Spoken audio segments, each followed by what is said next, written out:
Price Lord. ஆண்டவராக இயேசுவின் நாமத்திலே உங்களை அன்போடு கூட வாழ்த்துகிறேன். கர்த்தர் மீண்டும் நாம் ஒருவரை சந்திக்கும்படியாக கிருபை செய்திருப்பதற்காக நான் ஆண்டவருக்கு நன்றி செலுத்துகிறேன், ஆண்டவரை துதிக்கிறேன். பிரியமானவர்களே, நாம் தொடர்ச்சியாக பல்வேறு காரியங்களை கற்றுக்கொண்டு வருகிறோம். அதில் இந்த நேரங்களில் யோசேப்பை கர்த்தர் எப்படி உயர்த்தினார், அவனுடைய வாழ்க்கை எவ்விதம் உயர்த்தப்பட்டது, அதற்கு அவனுடைய குணாதிசயங்கள் எப்படி இருந்தன, அவனுடைய வாழ்க்கை நடைமுறை எப்படி இருந்தன என்பதை குறித்து தொடர்ச்சியாக தியானித்து வருகிறோம். ஆண்டவர் நம்மை ஆசீர்வதிப்பாராக. தலைமுறைகளை தாண்டி அவர் ஆசீர்வதிக்கிறவர். அப்படி ஆமென். யாக்கோபு, இஸ்ரவேல் என்ற இந்த ஒரு பெரிய தொடர் சந்ததியை கர்த்தர் ஆசீர்வதித்து இன்னைக்கு உங்களையும் என்னையும் அந்த தொடர் சந்ததியிலே கொண்டு வந்திருக்கிறார். அப்படி தலைமுறைகளின் தேவன் இன்றைக்கு நம்மோடு கூட இருக்கிறார். அந்த தேவனை நாம் துதித்து அவரை போற்றி பாடுவோமா? அவரை மகிழ்ச்சியோடு கூட, சந்தோஷத்தோடு கூட, ஆமென், நம்பிக்கையோடு கூட பாடுவோம். தலைமுறைகள் தாண்டி நிற்கும் தயவு.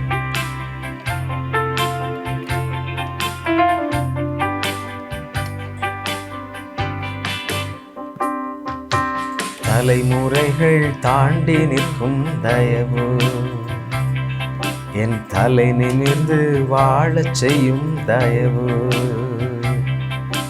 தலைமுறைகள் தாண்டி நிற்கும் தயவு, என் தலைமுறையை வாழ வைக்கும் தயவு. பாரபட்சம் பார்க்காத தயவு, எளியவனை உயர்த்தி வைக்கும் தயவு. தலைமுறைகள் தாண்டி நிற்கும் தயவு. உங்க தயவு பெரியதே, உங்க தயவு சிறந்ததே, உங்க தயவு என்னை சேதமின்றி பாராத்ததே. உங்க தயவு பெரியதே, உங்க தயவு சிறந்ததே, உங்க தயவு என்னை சேதமின்றி பாதுகாத்தது. ஒரு சேதமின்றி தலைமுறையா பாதுகாத்தது. ஒரு சேதமின்றி தலைமுறையா பாதுகாத்தது. தலைமுறைகள் தாண்டி நிற்கும் தயவு, தலை நிமிர்ந்து வாழ வைக்கும் தயவு. தலைமுறைகள் தாண்டி நிற்கும் தயவு,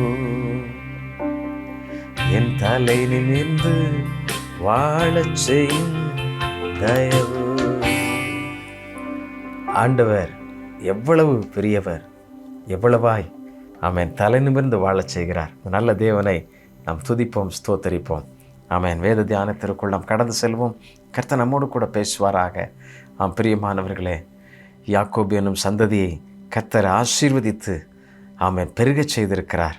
இன்றைக்கு ஆமென் அந்த வழியில் நீங்களும் நானும் அதை கற்று வருகிறோம். கர்த்தர் எப்படி ஆசீர்வதிக்கிறார், எப்படி நடத்துகிறார் என்பதை குறித்து தான் நாம் சிந்தித்து கொண்டே இருக்கிறோம். கர்த்தர் நம்மோடு கூட பேசிக்கொண்டே இருக்கிறார். பிரியமானவர்களே, பெரிய காரியங்களை செய்கிறவர், நம்முடைய வாழ்க்கையில் பெரிய காரியங்களை செய்கிறவர், அவரை நம்புகிறவர்களுடைய வாழ்க்கையில் அதிசயம் உண்டு பண்ணுகிறவர். அப்படி யோசேப்பினுடைய வாழ்க்கையில் கர்த்தர் மிக பிரம்மாண்டமான அற்புதங்களையும் அதிசயங்களையும் அடையாளங்களையும் அவர் செய்து கொண்டே வந்தார். ஆண்டவர் அப்படி சந்ததியாய் நம்மை ஆசீர்வதிக்கிறவர், நம்மை தொடர்ந்து வழி நடத்துவார். அதற்குரிய ரகசியத்தை நாம் கற்றுக்கொள்கிறோம். அதற்கு யோசேப்பினிடத்தில் இருந்த குணாதிசயம் என்ன என்பதை குறித்து தொடர்ச்சியாக தியானித்து கொண்டிருக்கிறோம். இந்த நாளிலும் 5 மிக முக்கியமான நம்முடைய குணங்களை, குணாதிசயங்களை நாம் சிந்திக்கவிருக்கின்றோம். ஆண்டவர் நம்மோடு கூட பேசுவாராக. ஆதியாகமம் 39ஆம் அதிகாரத்தை நாம் திருப்பி வைத்துக் கொள்வோம். 5ஆம் வசனத்திலே அங்கே என்ன சொல்லப்பட்டிருக்கிறது பாருங்கள். அவனை தன் வீட்டுக்கும் தனக்கு உண்டான எல்லாவற்றுக்கும் விசாரணைக்காரனாக்கினது முதற்கொண்டு கர்த்தர் யோசேப்பு நிமித்தம் அந்த எகிப்தியன் வீட்டை ஆசீர்வதித்தார். வீட்டிலும் வெளியிலும் அவனுக்கு உண்டானவைகள் எல்லாவற்றிலும் கர்த்தருடைய ஆசீர்வாதம் இருந்தது என்று சொல்லப்பட்டிருக்கிறது. எவ்வளவு அழகாய் ஆசீர்வதித்திருக்கிறார் பாருங்கள். யோசேப்பு நிமித்தம் கர்த்தர் போத்திபாருடைய வீட்டை ரொம்ப அழகாக ஆசீர்வதிக்கிறார். எப்படிலாம் ஆசீர்வதிக்கிறார்? அவனுடைய வீட்டிலும் வெளியிலும் அவனுக்கு உண்டானவைகள் எல்லாவற்றையும் கர்த்தருடைய ஆசீர்வாதம் இருந்தது. யார் நிமித்தம்? யோசேப்பு நிமித்தம். ஒரு தேவ பிள்ளை, தேவனுக்கு பயந்து வாழ்கிற ஒரு தேவனுடைய மனிதன் மூலமாக ஆமென் போத்திபாருடைய வீட்டை முழுமையாக கர்த்தர் ஆசீர்வதிக்கிறார் என்பதை பார்க்கிறோம். நம்முடைய வீட்டை எப்படி கர்த்தர் ஆசீர்வதிக்க முடியும்? கர்த்தருக்கு பயந்து வாழ்கின்ற பிள்ளைகள், கர்த்தருக்கு கீழ்ப்பிடிதலோடு இருக்கிற பிள்ளைகள், கர்த்தருடைய சமூகத்தில் முறுமுறுப்பு இல்லாமல் வாழ்கிறவர்கள், இப்படி தேவனோடு கூட தேவ பயத்தோடு கூட வாழ்கிற பிள்ளைகள், அவருடைய வீட்டை கர்த்தர் ஆசீர்வதிக்கிறார். அவருடைய வாழ்வு முறையை ஆசீர்வதித்து பலரை அதன் வழியாக ஆசீர்வதிக்கிறதை பார்க்கிறோம். அப்படி யோசேப்பு நிமித்தம் ஆண்டவர் எகிப்தியன் வீட்டை ஆசீர்வதித்தார் என்று சொல்லப்பட்டிருக்கிறது. போத்திபாருடைய வீட்டை அப்படி ஆசீர்வதிக்கிறார். பிரியமானவர்களே, உங்களுடைய வாழ்க்கையின் முறைகள் ஆமென் அநேக ஆசீர்வாதத்தை கொண்டு வரும். நீங்கள் தேவனோடு கொண்டிருக்கின்ற உறவுகள் ஆமென் அவைகள் தீமைக்கல்ல, நன்மைக்காக. சிலருடைய வாழ்க்கை எப்படி இருக்குன்னா, 1 மணி நேரம் போதும் வாரத்துக்கு. இப்போ கிளப் ஹவுஸ் மாதிரி ஆயிடுச்சு. அநேக ஆலயங்கள், அநேக திருச்சபைகளுடைய ஆராதனைகள், நிறைய சபை ஆராதனைகள் ஒரு மோட்டிவேஷனல் டாக் மாதிரி போயிட்டே இருக்குது. அப்படி அல்ல, கர்த்தர் நம்மோடு கூட பேசுகிறார். கர்த்தருடைய பிரசன்னத்தை உணர்ந்து நம்மை ஒப்பு கொடுத்து நம்மையே முழுமையாய் ஆண்டவருடைய சமூகத்தில் அர்ப்பணித்து நம்மை ஆராதிப்பதுதான் ஆராதனை. அப்படி ஆண்டவர் எதிர்பார்த்து காத்திருக்கிறார். பிரியமானவர்களே, அப்படிப்பட்டவர்களை ஆண்டவர் ஆசீர்வதிக்கிறார் என்பதை நாம் பார்க்கிறோம். யோசேப்பு நிமித்தம் ஆண்டவர் ஆமென் எகிப்தினுடைய வீட்டை ஆசீர்வதிக்கின்றார். அதற்கு காரணம் என்ன, அவன் எப்படி இருந்தான் என்பதை குறித்து தொடர்ச்சியாக பார்ப்போம். ஆதியாகமம் 41 அதிகாரம் 16 நான் வாசிக்கிறேன். ஆதியாகமம் 41:16.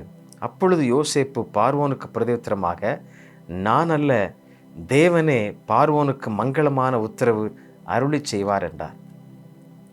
இந்த வசனம் என்ன சொல்லுகிறது? என்னுடைய கருப்பொருள் என்ன? இந்த பார்வோனுக்கு வந்த இந்த சொப்பனத்தை அர்த்தம் சொல்லுவதற்கு யோசேப்பை கொண்டு வந்து நிறுத்துகிறார்கள். அந்த சமயத்தில்தான் யோசேப்பு பார்வோனுக்கு முன்பாக நின்று சொல்லுகிறான், இது நான் அல்ல, தேவனே என்று சொல்லுகிறான். அப்படி என்றால் அவனுக்குள்ளாக அங்கே ஒரு தாழ்மையின் குணம் இருக்கிறதை நான் பார்க்க முடிகிறது. சிலர் தன்னுடைய வாழ்க்கையில், நான் தான் இதை செய்தேன், நான் தான் இதை வாங்கி கொடுத்தேன், நான் தான் இதை செய்து முடித்தேன், நான் இல்லைன்னா இது நடந்திருக்காது. யோசிப்பு அதை சொல்லவே இல்லை. என்ன சொல்லுகிறத பார்க்கிறோம்? தேவனே, ஆண்டவரே இந்த சொப்பனத்திற்கு அர்த்தம் சொல்ல உதவி செய்வார், நான் அல்ல, நான் அல்ல. அங்கே சுயம் சாகடிக்கப்படுகிறதை பார்க்கிறோம். ஒரு ஆசீர்வாதத்திற்கு காரணம், தலைமுறையை ஆசீர்வாதத்திற்கு காரணம் யோசேப்பினுடைய வாழ்க்கையில் அவன் நான் அல்ல, கிறிஸ்துவே எனக்குள் என்பதை தெளிவாக வைத்திருந்தார். நம்முடைய வாழ்க்கையில் எது முதன்மையாக இருக்கிறது? நான், சுயம், எனக்குரியது அப்படிங்கிறது இருக்கா? இல்லை, அவர் தான். அவர் இல்லாமல் நான் இல்லை. அவரே என்னை நடத்துகிறார். யார் அவர்? பரம வைத்தியர், பரம தகப்பன், சர்வ வல்லவர். அதை நாம் சொல்ல முடிகிறதா? அறிக்கை செய்ய முடிகிறதா? ஏன் ஞானத்தினால, ஏன் உழைப்பினால நான் சம்பாத்தியம் பண்ணி இந்த வீட்டை கட்டினேன்? நான் தான் படித்தேன், இரவு பகல் படித்து நான் தான் இந்த வேலைக்கு வந்தேன். கரெக்டு தான், உங்களோட உழைப்பு கரெக்டு தான். ஆனால் கர்த்தர் ஆசீர்வதிக்காவிடில், எத்தனையோ பேர் உங்களை போல படித்தவர்கள், எத்தனையோ பேர் இரவு பகல் உழைக்கிறவர்கள் இந்த நன்மைக்கு வரவில்லை. கர்த்தர் உங்களை ஆசீர்வதிக்காவிடில் நம்மை தாழ்த்துவோமா? தாழ்மை உள்ளவர்களுக்கு தேவன் கிருபை அளிக்கிறார், பெருமை உள்ளவர்களுக்கு தேவன் எதிர்த்து நிற்கிறார் என்று சொல்லப்பட்டிருக்கிறார். வேதத்தில் எதிர்த்து நிற்கிற காரியம்னா பெருமையோடு கூட இருக்கிறவர்களுக்கு. அப்போது நான் அல்ல, யோசிப்பு அதை அறிந்தவனாக இருக்கிறான். ரொம்ப தெளிவாக சொல்கிறான், நான் அல்ல சுவாமி, நீங்கள் தான்ப்பா, நீங்கள் தான் எனக்கு உதவி செய்கிறீங்க, நீங்கள் தான் என் கூட இருக்கிறீங்க.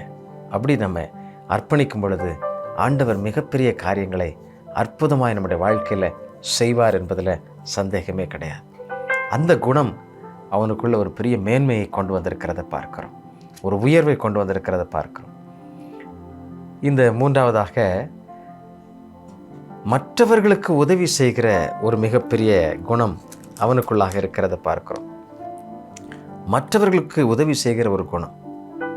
எப்படி அவன் உதவி செய்கிறான்? எந்த விதத்தில் உதவி செய்கிறான்? இப்பொழுது போத்திபாரின் வீட்டில் ஒரு சின்ன பிரச்சனை, சிறைச்சாலைக்குள்ளே அடைக்கப்படுகிறான். அரண்மனை காவலுக்குள்ளாக வைக்கப்படுகின்றான். அங்கே ஏற்கனவே 2 பேர் இருக்கிறார்கள். யார்? பானபாத்திரக்காரரும் சுயம்பாகியும் அங்கே ஆண்டவனாகிய எகிப்து ராஜாவுக்கு குற்றம் செய்ததுனால அவங்களும் அந்த சிறை தண்டனையை அங்கே அனுபவித்து கொண்டிருக்கின்றார்கள். இப்போது சிறைச்சாலைகளுக்கு அதிபதியாக யோசேப்பு மாறிடுறான். காரணம் என்னென்னா, அவனுடைய டிசிப்ளின், ஒழுங்குமுறை, நேர்மை, நேர்த்தியாய் அந்த பொறுப்பையும் அவன்கிட்ட கொடுத்துட்றாங்க. சிறைச்சாலையே பாதுகாக்க, நிர்வகிக்க பொறுப்பை அவன்கிட்ட கொடுத்துட்றாங்க. பாருங்கள், குற்றத்து நிமித்தம் அவன் உள்ளே செல்லுகிறான். தண்டிக்கப்படாத, செய்யாத குற்றத்திற்கு ஒன்றுக்காக தண்டிக்கப்பட்டு உள்ளே போகிறான். ஆனால் அங்கே ஆண்டவர் அவனை உயர்த்துகிறத பார்க்கிறோம். அது மாத்திரமல்ல, எகிப்து ராஜாவுக்கு பானபாத்திரக்காக இருந்தவனும் சுயம்பாகியமாக இருந்த அங்கே அவங்க 2 பேரும் ராஜாவுக்கு குற்றம் செய்தனால் உள்ளே இருக்கிறாங்க. இவங்க ஸ்பெஷல் விஐபி மாதிரி வச்சுக்கிங்களேன். யோசேப்பும் இங்கே போய் சேர்றான். அங்கே போய் சேர்ந்தால் என்ன நடக்குது அப்படின்னா, ஒரு நாள் அவங்க 2 பேரும் ஒரு சொப்பனை காண்கிறாங்க. அந்த சொப்பனத்தை கண்ட உடனே அவங்களுக்கு ஒன்றும் என்ன சொல்கிறேன்னு தெரியல. அவங்க முகம் ரொம்ப துக்கமாயிடுச்சு. ஆதியாகமம் 40ஆம் அதிகாரம் 7, 8, 9 வசனங்களில் அதை பற்றி சொல்லப்பட்டிருக்கிறது. அப்போது இந்த சொப்பனத்தினுடைய அர்த்தத்தை சொல்கிறதற்கு யோசிச்சுட்டே இருக்கும்போது தான் யோசேப்பு அந்த அர்த்தத்தை சொல்லுறான். அந்த அர்த்தத்தை சொன்ன உடனே ரொம்ப ரொம்ப சந்தோஷம் அடைகிறாங்க. பாருங்கள், மற்றவர்களுக்கு உதவி செய்கிற, தன்னுடைய உபத்திரவத்தையே பெரிதுபடுத்தாமல், தன்னுடைய உபத்திரவத்தை பெருசாக எண்ணாமல், பொருட்படுத்தாமல் அந்த சிறைக்குள்ளும் அவர்களுக்கு உதவி செய்கிறத பார்க்குறோம். அந்த அர்த்தத்தை சொல்லி அவர்கள் அங்கே விடுதலை ஆகிறத பார்க்குறோம். எவ்வளவு ஆச்சரியம் பாருங்கள், எவ்வளவு நன்மையான காரியத்தை செய்கிறான். இன்றைக்கு உலகம் எப்படிப்பட்ட உலகமாக இருக்கிறது. அவனுக்கு வேணும், இதுவும் வேணும், இன்னமும் வேணும். இன்றைக்கு இப்படி சொல்லக்கூடிய மனிதர்கள் பெருகி கொண்டிருக்கிறார்கள். கிறிஸ்தவர்களாகிய நீங்களும் நானும் அப்படி அல்ல. தேவ தயவு உண்டாக வேண்டும், தேவனுடைய பார்வை உண்டாக வேண்டும் என்று சொல்லி மற்றவர்களுக்கு உதவி செய்கிற மனிதர்கள் பெருக வேண்டும். ஆண்டவர் அதை எதிர்பார்க்கிறார். ஆண்டவர் எப்பொழுதும் உதவி செய்து கொண்டே இருக்கிறார். அதனால தான் அவருக்கு பின்னால் பெரும் திரள் கூட்டம் சென்று கொண்டே இருக்கிறது. அவரிடத்தில் என்ன இருந்தது? கர்த்தருடைய கிருபையின் வரம், அவ்வளோதான். தெய்வ சாயல், தேவனுடைய திட்டம், அதை நிறைவேற்றுவதற்கு அவர் அதிகமாக பிரயாசம் எடுக்கிறார். சுவிசேஷம் அந்த வல்லமையான ஆயுதம் ஜனங்களை விடுவித்து கொண்டே இருக்கிறது. கர்த்தருடைய அபிஷேகம் தரித்திரர்களை மாற்றுகிறது, நொறுக்கப்பட்டவர்களை காயம் கட்டுகிறது. அப்படி பெரிய கிருபையை, பெரிய தயவை அங்கே கொடுக்கிறத பார்க்கிறோம். ஆண்டவர் உங்களை பார்த்து கேட்கிறார், நீங்கள் மற்றவர்களுக்கு உதவி செய்கிறீர்களா? மற்றவருடைய காயங்களை கட்டுகிறீர்களா? மற்றவருடைய பிரச்சனைகளிலே, குறைகளிலே அவர்களோடு கூட நின்று ஜெபித்து அவர்களுக்கு விடுதலை பெற்றுக் கொடுக்கிறீர்களா? யோசேப்பு தனக்கு வந்த உபத்திரவத்திலேயும் அவர்களுக்கு விடுதலை வாங்கி கொடுக்கிறதை நாம் பார்க்கிறோம். ஆண்டவர் நம்மை ஆசீர்வதிக்கிறவர். ஆண்டவருடைய கரம் நம்மோடு கூட இருக்கிறது. அவரை நம்மை பலப்படுத்துகிறவர். அந்த நல்ல தேவனை நாம் தொடர்ந்து துதிப்போம். நாம் நம்மை அர்ப்பணிப்போம், நம்மை விட்டு கொடுப்போம், செயல்படுவதற்கு விட்டு கொடுப்போம். சில நேரங்களில் சிலருக்கு மனசு வரும், ஆனால் செய்ய முடியாது. சிலர் பிரச்சனைகளை பார்த்து உச்சி கொட்டிட்டு போயிடுவாங்க. அதுவல்ல, இதை எப்படி இவர்களுக்கு உதவி செய்யலாம் என்று சொல்லி திட்டமிட்டு பெரிய அளவில் செய்யலைனாலும் ஒரு சிறிய அளவில் இவர்களுக்கு உதவி செய்வது மிகவும் அதிசயம், மிகவும் அவசியமான ஒன்று. இந்த கொரோனா காலகட்டத்தில் பிரியமானவர்களே, பல்வேறு விதங்களில் வாய்ப்புகள் பெருகி இருந்தது. எனக்கும் அப்படி சில வாய்ப்புகள் கிடைத்தது. ஆண்டவர் எனக்கு பலன் கொடுத்ததுனால, ஜீவன் இருந்ததுனால, அரசாங்க வாய்ப்புகளை கொடுத்ததுனால இந்த சென்னை பட்டணத்தில் இருந்து பல மருத்துவமனைகளுக்கு சென்று என்னுடைய மனைவி சமைத்து கொடுக்க பல ஊழியர்கள், பல்வேறு விசுவாசிகள், அவர்கள் மருத்துவமனையிலே காயம்பட்டு கிடந்த பலரை சந்தித்து ஜெபிக்கவும் அவர்களுக்கு உணவு கொடுக்கவும் பெரிய உதவியாக இருந்தது. இதை நான் எண்ணி பார்க்கிறேன். மற்றவர்களுக்கு உதவி செய்வது. இன்றைக்கு பல நேரங்களில் உதவி செய்கிறதுனால உபத்திரவங்கள் பெருகி விடுகிற காலத்தில் இருக்கிறோம். ஞானமாய் கவனமாய் ஆண்டவர் நம்மை செய்ய வைக்கிறார்.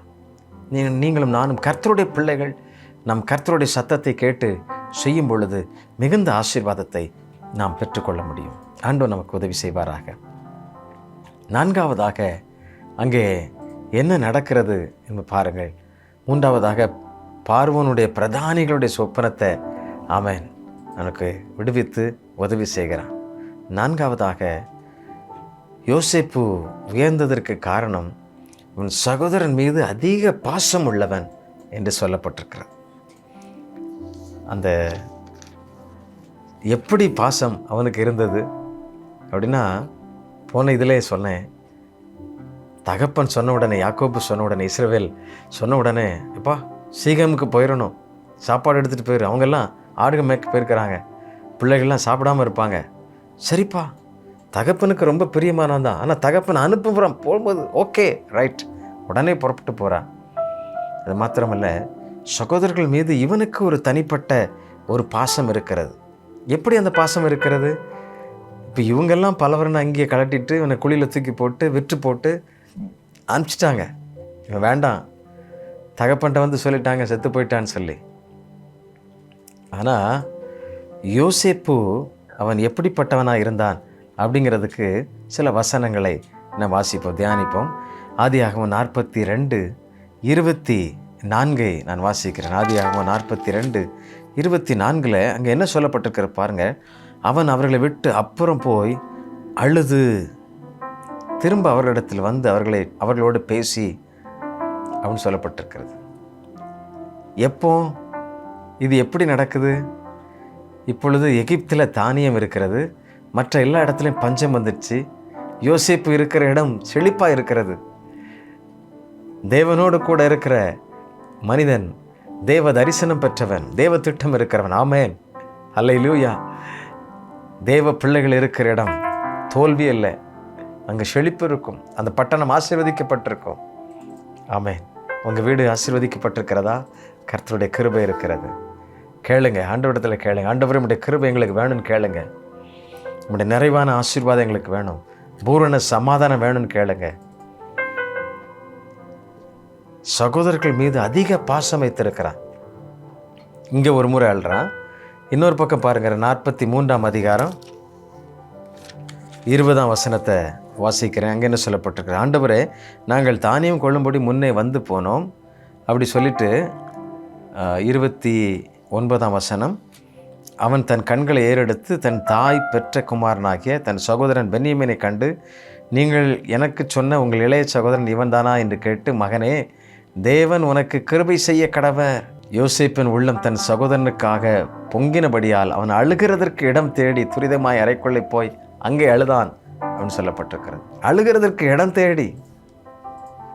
எவ்வளோ பாசம் வச்சிருந்தா, எவ்வளவு நேசம் வச்சிருந்தா, எத்தனை ஆண்டுகள் அடக்கி வச்சிருந்ததை அறை தேடி ரூமுக்குள்ளே போய் உட்கார்ந்து அழுதுட்டுருக்கிற தயவு, கிருபை.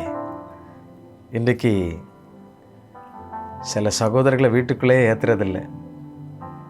உடன் பிறந்த சிலரை வந்து வீட்டுக்குள்ளே விட்டா அவ்வளோதான், அவன் எல்லாத்தையும் திருடிட்டு போயிடுவான், குழப்பத்தை உண்டு பண்ணிடுவான். குடும்பத்திற்குள்ள உடன் பிறந்தவர்களோடு சமாதானம் இல்லை, உறவுகள் சரியில்லை. ஆனால் யோசேப்புக்கு விரோதமாக சகோதரர்கள் செய்தார்கள். ஆனால் யோசேப்புனுடைய இருதயம் ரொம்ப மிகவும் தேவனுக்கு பிரியமாக இருந்தது. அவன் நேசிச்சிருக்கிறான், அதனால தான் அழுறான். சகோதரர்களுடைய அன்பை நினைத்து அழுகிறான். எண்ணி பாருங்கள், துரோகம் செய்த தன்னுடைய சகோதரர்களை நினைத்து அவன் காய்மகாரமாய் பார்க்கவில்லை. என்ன, இவ்வளோ நாள் எங்கே போனீங்க, இப்போ அப்படி சொல்லி இப்போ மட்டும் சாப்பிட்றதுக்கு சாப்பாடு வாங்குறதுக்கு வந்திருக்கிறீங்க, தானியம் வாங்க வந்திருக்கிறீங்க, அப்படி யோசேப்பு பேசவே இல்லை. எகிப்திலே தானியம் உண்டென்று கேள்விப்பட்டு வந்த சகோதரர்களை கூப்பிட்டு வச்சு அதை விசாரித்து அவர்களுக்கு என்ன செய்ய வேண்டுமோ அதை அழகாக செய்கிறத நம்ம பார்க்குறோம். எவ்வளவு ஒரு பெரிய விலைக்கரையம், எவ்வளோ பெரிய ஒரு உணர்வு, உண்மையான அன்பு பாருங்கள். ஆதியாகமம் 45:15 பாருங்க. 14-15. தன் தம்பியாகிய பென்யமீனின் கழுத்தை கட்டி கொண்டு அழுதான். பென்யமீனும் அவன் கழுத்தை கட்டி கொண்டு அழுதான். பின்பு தன் சகோதரர் யாவரையும் முத்தம் செய்து அவர்களையும் கட்டி கொண்டு அழுதான். அதற்கு பின்பு அவனோடு சம்பாஷித்தார்கள் என்று சொல்லப்பட்டிருக்கிறது.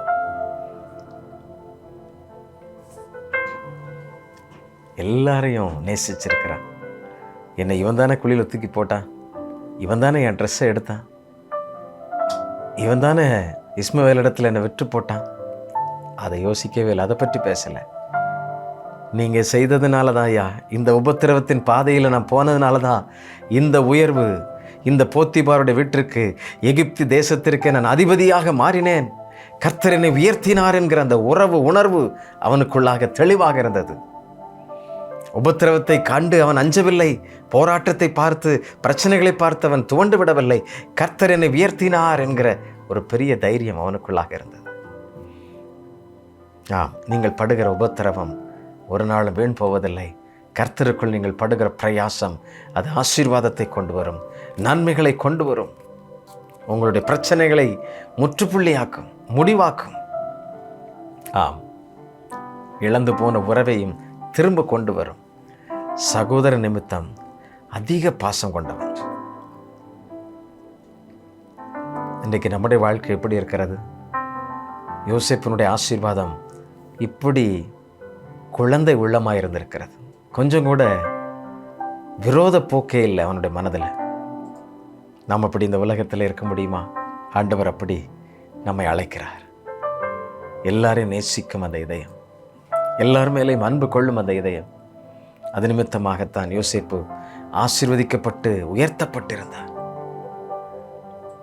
கர்த்தர் இந்த அருமையான வேளையிலே நம்மை அப்படி அழைக்கிறார், பிரத்யேகமாக அழைக்கிறார்.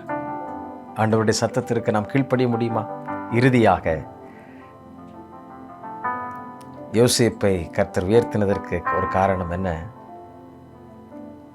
ஆதியாகமம் 46:29 நான் வாசிக்கிறேன். ஆதியாகமம் 46:29 என்ன சொல்லப்பட்டிருக்கிறது பாருங்கள்.